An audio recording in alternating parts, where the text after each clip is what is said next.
Thank you so much for sharing your day with me. We're talking during our Wednesday, Afro Economics Live every Wednesday. And check out the back. I don't have the afroeconomics.com website up today because we're talking about loans and interest payments on loans and all of that madness. So I thought the best thing to do is this is where you registered for the webinar. Every week I do a webinar and you are able to participate. Thanks y'all for that are sharing with me on the webinar. And I'm streaming live onto YouTube since YouTube changed. I used to go live with YouTube all the time. So now I was just posting it later. But I'm gonna try this to share this with YouTube and see if I can talk to you all on YouTube. But I encourage everybody in YouTube to subscribe and to also make sure that you registered afroeconomics.com. Check out all of the events. Got some exciting stuff going on in Black History Month. It's Black History Month every month at afroeconomics.com, definitely.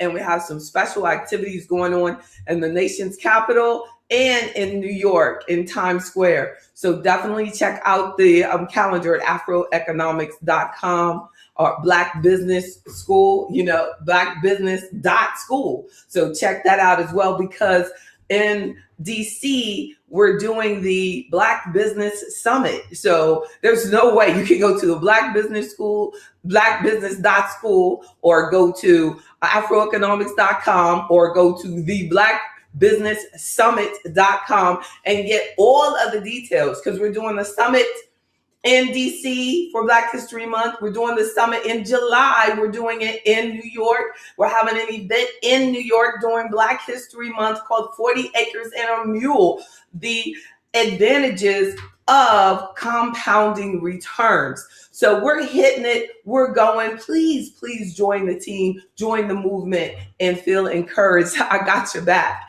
I'm JB Bryan, the President and Chief Investment Officer at JB Bryan Financial Group, the home of Afro Economics, and I do free webinars every Wednesday, and I do business webinars each Sunday. So make sure that you check out afroeconomics.com/events. So today we're talking about interest-only loans. Now, interest-only loans, this is definitely a hot topic because a lot of us got burned. I can't include myself because I never did an interest-only loan. But I could, when I say us, I'm talking about our community, that people were burned by interest-only loans or those ARMs, adjustable rate mortgages, and they really didn't have a good understanding of it. So I wanted to make sure, and I am making sure that I discuss that today, so that I have that in the video library so that you can refer to this as you grow and go and decide on different types of mortgages. That's been a lot of years. My firm, my registered investment advisory firm, JB Bryan Financial Group, is the home of Afro Economics. I did a lot of mortgages, and I immediately always used to encourage my clients that were purchasing for their residential or refinancing for their residential to be very careful and to make sure that they had a very good understanding of interest only. Now, this is before that huge mortgage crisis.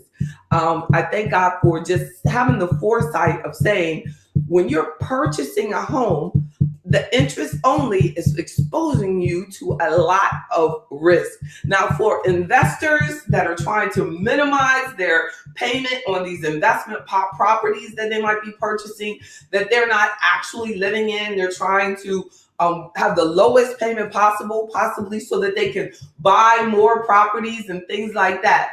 But if you're talking about, I'm buying this house that you theoretically are thinking about living in for the next 20 to 30 years, then you really need to reconsider why the interest only will benefit you. Because if you're doing it strictly because you want that lower payment, then that's a challenge, because that's not really to your best benefit, because that means that you really can't afford the home. When you're thinking about, I've got to, in order to get this house that I want, that I have to do interest only because I can't afford or be approved for the payment when it's the full payment, then you really need to reconsider, because you're going to be in it for a long time. And by doing the interest only, you got to look at when it's going to adjust, and are you going to be able to afford it then?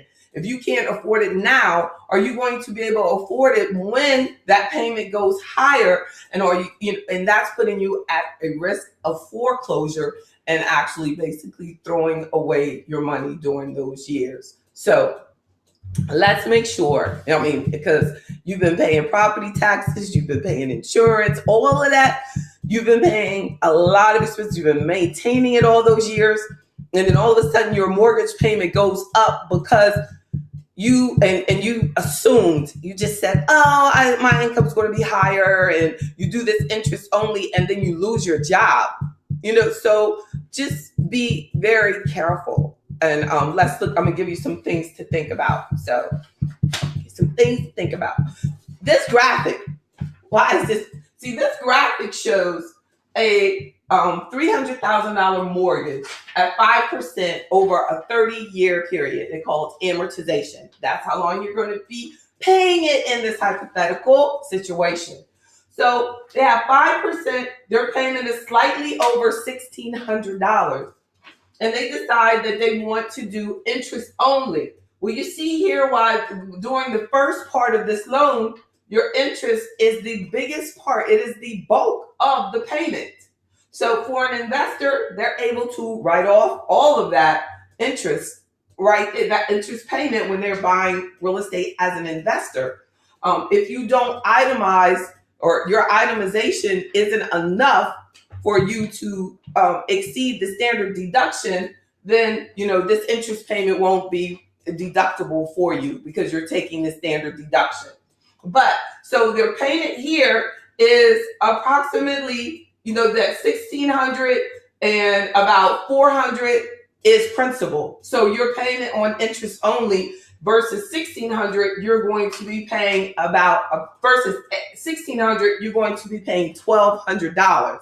So that $1,200 allows that person to save $400. And that's theoretically, they're saving $400 maybe for a month for maybe say that for the first 5 years. And then after that 5-year period, then the payment will go to the interest plus the principal amount. They'll have to pay the entire $1,600. Or if it's an adjustable, sometimes there is interest only and it's an adjustable rate. So if that interest only payment actually could increase because that rate goes from that 5% to 6.5%. And adjustable rate mortgages, lenders love that. Why? Because that allows the lender to make sure that they're always making money off your loan if interest rates go higher. And we're in a increasing interest rate environment. So if you're doing an adjustable rate mortgage, you have to realize it's highly likely that your interest rate will go higher because the Federal Reserve has been increasing interest rates. So I want to make sure I wrote down good, bad, and I have an ugly category. So some good reasons to consider an interest only loan. And it's interest only loans. I'm gonna start from the top of my notes. I scribbled, but it's real. So interest only loans, mostly in mortgages, but you do see it sometimes in like furniture, and you go pay only interest or even no payments for the first year and stuff like that. But we're most popular for mortgages, but also with other loans. Is it good or is it bad? And my answer is it depends. Interest-only loans are best for experienced investors, experienced real estate investors. So I suggest that you be careful because if you're only doing it, as I just discussed, for that better payment and it's for your residential use, then you need to be careful and focus on the worst case scenario and prepare for the worst case scenario. so that if you see you're getting to the end and this adjustable rate is or this interest only is about to become a bigger payment because I'm at the end of that interest only period and I don't have the income, you need to do some proper financial planning. And that's where membership in Afro Economics can really pay off for you. So some good ways to use an interest only loan. Say you want to buy more than you can actually afford now. That's why a person would use it. You know you are going to sell the house very quickly. Like you have a 3-year contract at that particular location or something. And you said you're going to just get this interest only loan and you want to buy this house and you think for certain that this house is going to be worth more than what you are your purchase price at this particular time. You're going to sell it quickly, so you just do the interest only loan. You are sure that your income is going to go up. Now, mind you, I'm saying all this stuff like sure, certain. I mean, we don't even live in a world of sure and certain, but this is where it would be good. So I'm just going to say it. So you're a confident investor and you want to put the money that you're saving into the stock market with me. And you go, hey, I got an investment advisor. JB Ryan is helping me. So I'm going to take that extra $400 and I'm going to tell JB, I want to invest that $400 a month. And I feel confident that the investment portfolio is going to do better, than it's going to outperform the real estate market. So I'd be better off putting my money that way. That was where your mindset would have to be. And then you would approach me and I would explain to you that nothing is guaranteed when you're talking about trying to get a return that will outperform the residential market, even though historically over the last 10 years, real estate has not been outperforming. Even if we just use the S&P 500 as an example, you can just be in an index and it has easily outperformed the residential real estate market. But there's a risk involved in there because it could have gone the other way. So, but at least you made a commitment that I'm going to save this money. I'm going to invest that principal payment. I can afford this house. I can afford the whole $1,600. But I'm just going to pay that $1,200 and I'm going to invest the difference. That's when it will work out potentially well for the investment. Real estate investors can buy more properties because of the lower payments. So if they're able to, say they said, well, I'm only going to pay $1,200 for this. I'm saving $400 a month for the next 5 years. I can take that'll make my debt to income ratio look better. So I'm going to buy this other house and that payment's going to show up on your credit report as $1,200. So you go and get another investment property because it helps your debt to income ratio look lower because of that low payment from an investor perspective. So a real estate investor perspective. And if you want more details on that and what I'm talking about, because it's easy for me to say, and you might not completely understand what I'm talking about. So that's why I encourage you to join Afro Economics and let's focus on these things, specifically on things, how it's relevant to you, how these strategies might help you. So let's look at some bad things. And y'all don't hesitate to ask me any questions if you have any. I'm going to try to keep looking at the Q&A part because I know this stuff gets intense. So we're talking about, because everybody's constantly coming in, we're talking about interest-only loans, the good, the bad, not so good. So the bad, from a bad perspective, where can the interest-only loan maybe not work to your advantage? If your income at the time of the end of that period that they promise you could do interest only, let's just continue with the example of the first 5 years. You get to the end of the 5 years and your income is lower at that interest only period and you cannot afford the complete $1,600 hypothetically. So that $400 more a month is jacking you up and you can't afford it. or you get that $400, you put it into a new car. Now you can't afford the house and the car. So that's where it gets bad, when a person has not properly managed their money, and they thought that their income would go up, but actually they got downsized, and they're at another they're at another position and it's not paying as well, or they decided to start their own business and they're living their dream, and they didn't anticipate that, oh my goodness, now I got more bills and I have a lot more responsibility, and I want to invest more in my business, and I don't know what to do. So you never know what things will be like at the end of that period. And then some of you that have, or some people that have interest-only mortgages, they agreed to an adjustable rate. So the interest rate is rising all the time. And this would be the bad situation where the adjustable rate works against them. Now, of course, the adjustable rate could work for them if the interest rates start going lower. But I'm going to tell you, it's a lot harder for banks to bring it down. Look, they're slow to bring your payment down when interest rates go down, but very quick to bring it up, because that's how they get paid. So be aware that if you do an interest-only adjustable rate, it might be adjustable every 90 days. Your payment could adjust every 90 days. Scary. Come on, y'all. So then a bad situation would be where many waste that money. They waste that extra $400. If your payment is $1,600, you agree to interest only, that's $1,200, and that $400 you wasted or put it into some consumer items, and you got this new house and you took that extra money and you bought all this extra furniture with it. So if you waste that principal payment, then and you don't save and invest it, and you haven't prepared properly for that larger payment, then this can work out bad for you, right? So let's also talk about some not so good. Some good is, you're not gonna be in it long, and you can really afford it. You want to invest the difference. Bad, that your income goes lower. Yeah.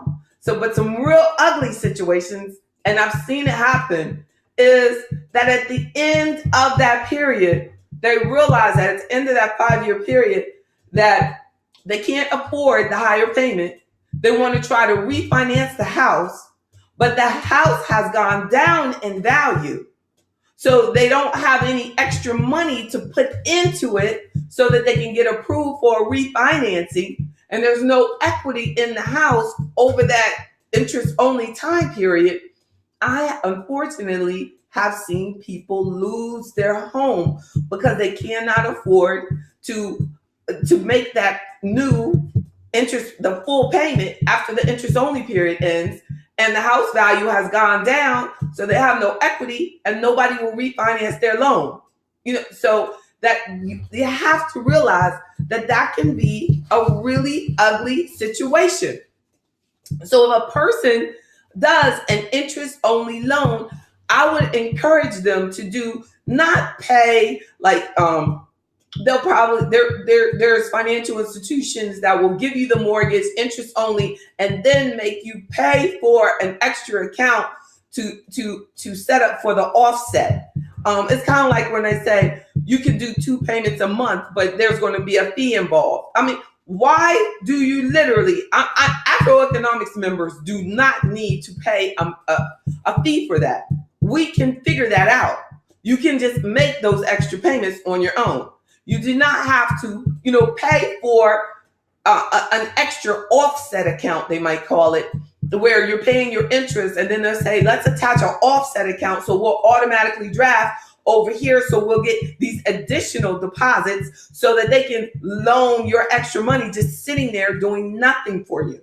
So you have to have a commitment to financial independence if you do interest only, even as an investor. And because many people have used this for an investment. They're buying an investment property, and the investment property, an adjustable rate, and the investment property doesn't increase in value, or you can't get the tenants that you thought you would. So you have to realize the risk involved in each of these situations, even though theoretically it can, work out better for an investor, because an investor is trying to maximize the income that they can get from the rent and minimize the amount of out-of-pocket expenses they have to have for each property that they have. And as a residential owner or buyer, you want to, minimize your payment, but at the same time, you've got to realize that you're financing something. So if they're charging you, 4% in interest, and you don't want to make the full payment, you need to make sure that you invest the principal amount that you should be paying and outpace, the interest rate that you're being charged. That should, be in goal. Well, my interest rate on this is 4%, or 3.5%. I want to make sure that my investments outperform the 3.5% and 4%, and definitely make sure you check me out and talk to me about my Afroeconomics investment portfolios, because we've been seeing some really strong performance there. But it's going to take a commitment to you taking your financial independence extremely seriously. But I appreciate y'all. As we come to an end of our time together, I appreciate y'all. This interest only stuff is intense, but that's what I do every day. We've got individual membership, family membership. I have a prenuptial membership. I've got active military membership, so that we can adjust, so that we can attack these things. Don't forget about the Ginyame membership, where your membership will benefit your nonprofit of your choosing. So, but I want to be on your financial empowerment team.